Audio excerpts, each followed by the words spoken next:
When I got home from work last week, I immediately noticed something was off. Our babysitter was there watching over the kids instead of my wife Meredith. This was strange because we only hire a babysitter when both of us have plans to be out, and Meredith always informs me if she's going somewhere, even if it's just a casual brunch with friends. I do the same for her. Feeling puzzled, I asked the babysitter if Meredith had mentioned where she was going. She told me Meredith hadn't provided any details, just that she'd be gone for a while. I tried calling Meredith, but she didn't answer. After multiple attempts, I decided to wait it out, assuming she'd call back when she saw my missed calls. Hours went by, and I still hadn't heard from her. My confusion quickly turned to concern. It wasn't like her to disappear without saying anything, especially with the kids at home. I texted her several times, asking if everything was okay, but there was no response. By this point, I was starting to get frustrated and my concern was mixed with anger. Finally, later that evening, she called me back, sounding unusually casual. She told me she was in Miami, on a spontaneous trip with a couple of friends. I was stunned. Miami? Without any warning? Without even mentioning it to me? I couldn't believe what I was hearing. I asked her how she could leave the kids and go on a trip without saying a word to me. Her response left me speechless. She brushed it off as if it was no big deal, saying she'd been feeling overwhelmed and needed a break. She insisted she'd earned this trip because of everything she does for the family, and didn't think it was necessary to inform me beforehand. I was furious. It wasn't just about her taking a trip. It was the fact that she'd left without a word, leaving me in the dark and our kids with a babysitter. Her lack of communication and disregard for our responsibilities as parents crossed a line I couldn't ignore. When she came back a few days later, we had a heated argument. I told her how irresponsible and disrespectful her actions were, and she defended herself by saying I didn't appreciate everything she did for the family. She accused me of being controlling and unwilling to let her enjoy herself, even though I've never stopped her from doing anything reasonable. That's when I realized things weren't going to change. Her spending habits had already pushed us to the brink, and now she'd taken it a step further by completely disregarding our partnership as parents and spouses. I decided I couldn't keep enabling her behavior. It was time to take action. I called the bank and froze the credit card she'd been using. I wanted to make it clear that her reckless spending wasn't sustainable, and that she couldn't keep treating our finances like her personal piggy bank. Then I reached out to a lawyer and started the process of filing for divorce. It wasn't an easy decision, but I felt like I had no choice. Meredith's actions over the past year had shown me that she wasn't willing to consider my concerns or work with me to build a stable future for our family. I knew this was the only way to protect myself and our kids from further financial and emotional damage. When she got back home 2 days later, she barely waited for me to say anything before launching into an apology. She seemed flustered, telling me how sorry she was for her behavior and claiming she hadn't realized just how much it would upset me. Meredith explained that as soon as it hit her how hurt I must have been, she booked the first available flight to come back. She said the only reason she didn't return sooner was because some storms had grounded all flights back home, leaving her and her parents stuck in Miami longer than planned. She seemed eager to make amends, talking about how she wanted to sit down and have an honest conversation to work through everything.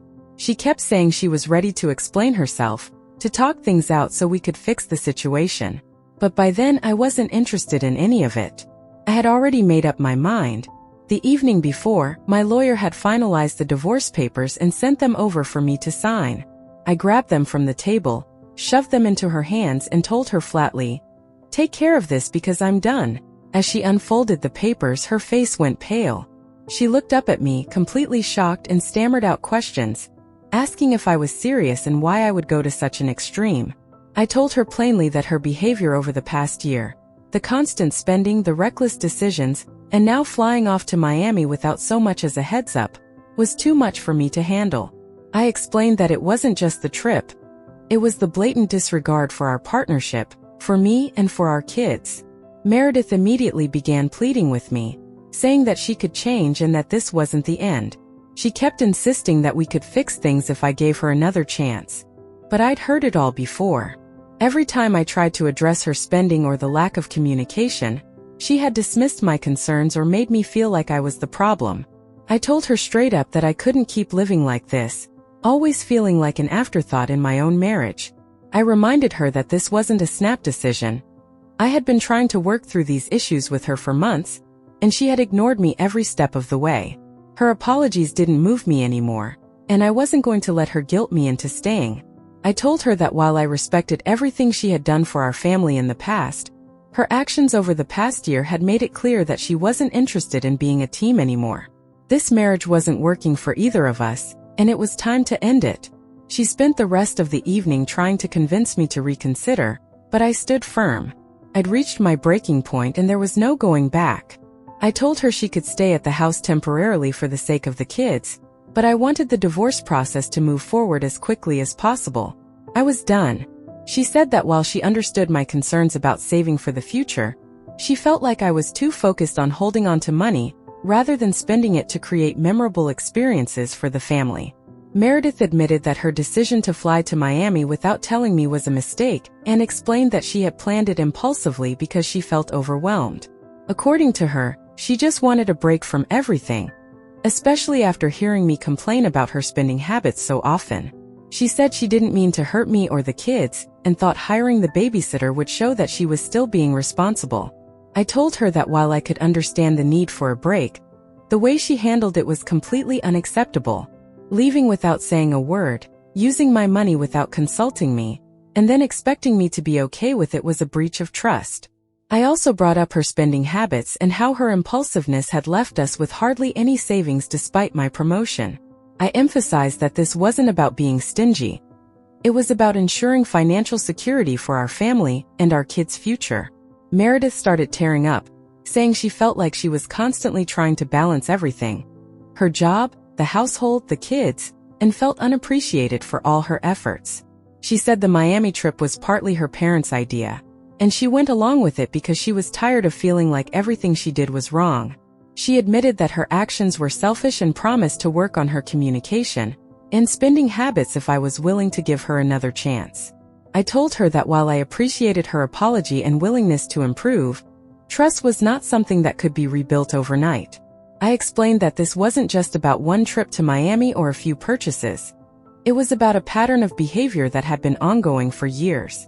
I asked her if she truly understood the gravity of the situation and whether she was willing to go to counseling to address the underlying issues.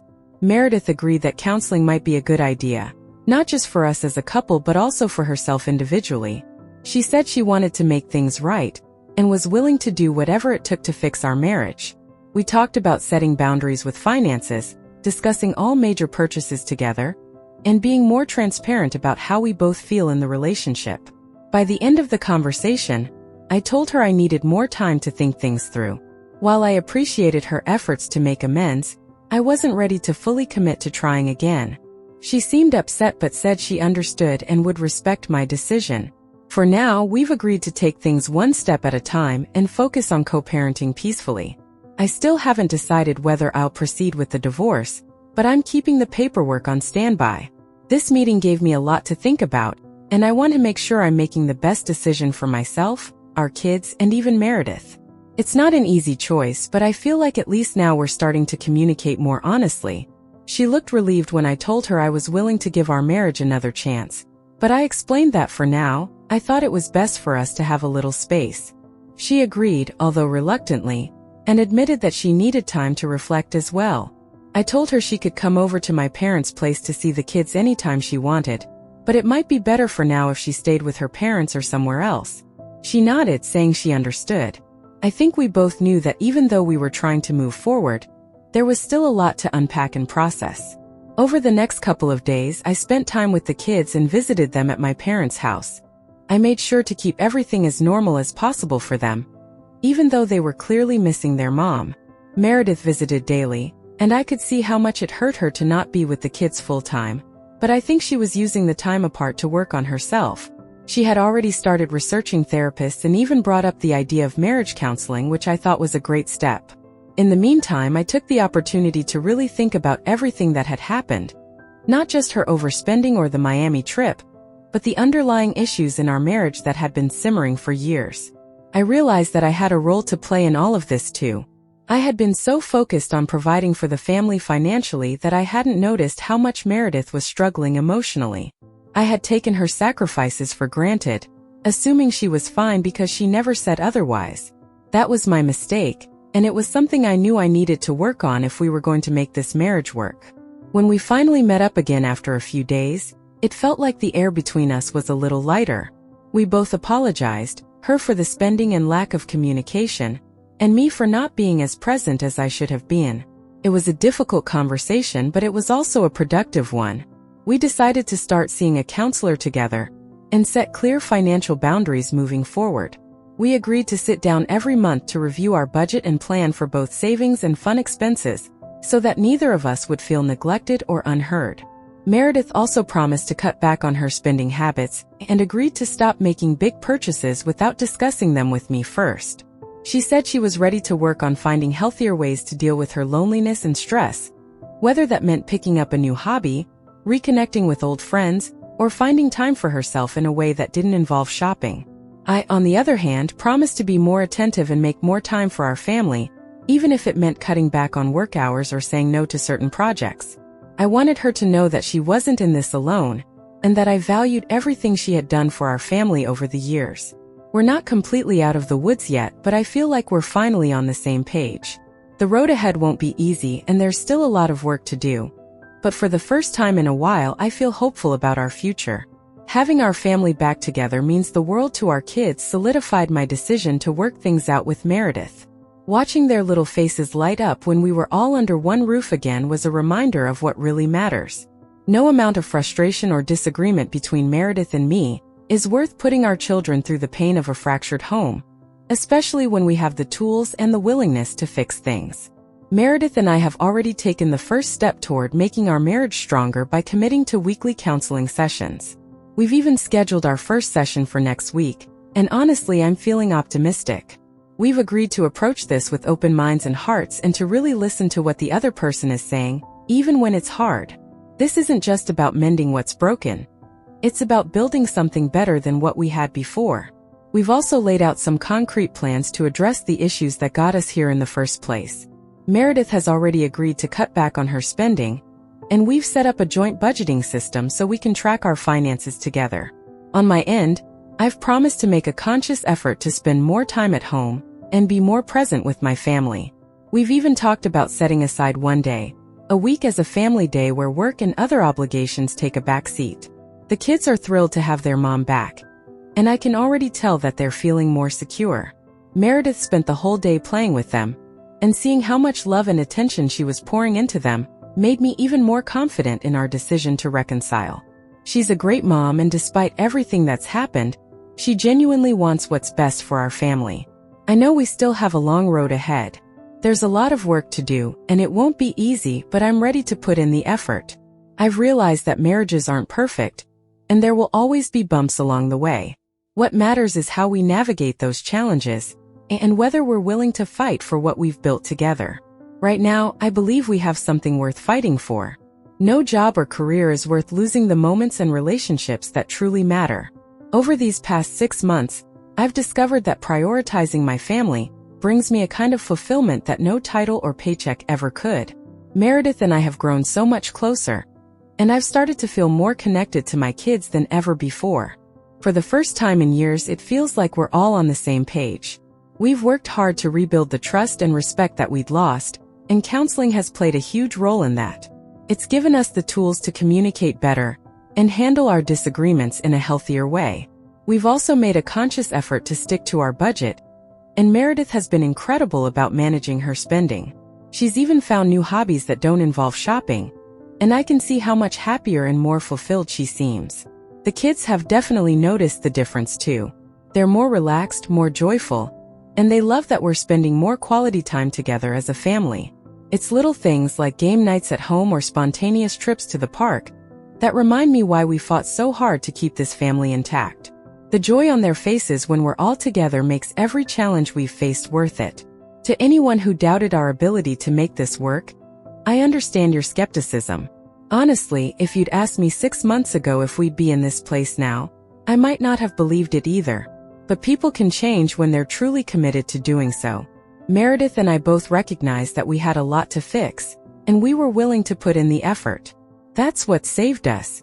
Looking back, I'm grateful for the wake-up call this situation gave me. It forced me to reevaluate what really matters and reminded me that success isn't just about what you achieve at work. It's about the life you build with the people you love. I'm still learning, and I'm sure we'll face more challenges in the future. But for now, I'm proud of how far we've come. Over the last year, Meredith and I have grown closer than I ever thought possible. The challenges we faced forced us to rebuild our relationship on a foundation of mutual respect, understanding, and love. It hasn't been an easy journey, but it has been more than worth it. That's why, in a few weeks, we'll be renewing our marriage vows in a ceremony that reflects how far we've come. This event feels special, not just because of what it symbolizes, but because of how far we've both grown. When we first got married, we were just starting our lives together, relying heavily on our families to support our wedding plans. It was simple and heartfelt, but now we're in a place where we can afford to celebrate in a bigger way. And this time, it's not just about a wedding. It's about honoring the work, the love, and the commitment we've put into our relationship. What really took me by surprise was what Meredith did yesterday. She gave me a pair of stunning platinum cufflinks. They weren't just expensive, they were deeply meaningful. She told me she had planned to wait until the ceremony to give them to me, but couldn't hold back because she wanted to see my reaction. Meredith isn't someone who typically gives extravagant gifts, especially considering her income. So I knew this wasn't just a material gesture. It was her way of showing how much she values everything we've been through, and how thankful she is to have me in her life. She said something that hit me deeply. She admitted that she didn't think many men would have given her the second chance I did, especially after everything we went through. She thanked me for choosing to put our family first, for believing in her, and for helping us rebuild what we almost lost. Hearing that from her brought tears to my eyes, which I'll admit doesn't happen often. I told her that this journey wasn't just my effort, it was ours. We've made it here together as a team. This gesture meant so much because for most of my life I've been the one giving gifts, whether to Meredith, our kids, or others in the family. Being on the receiving end, especially in such a heartfelt way, was overwhelming. It reminded me just how much Meredith has changed, how far she's come, and how much she values what we've rebuilt together. Looking back, I'm beyond grateful for the decisions we've made, even the hard ones. They brought us to this point where our love feels stronger, more grounded, and ready for whatever the future holds. I told Meredith this, and I'll say it again here. I'm incredibly lucky to have her in my life. We've faced so much, and through it all we've found our way back to each other, better than ever. Life isn't perfect, but it doesn't have to be. What matters is that we're in it together as a family, always putting each other first. And that, to me, is worth everything.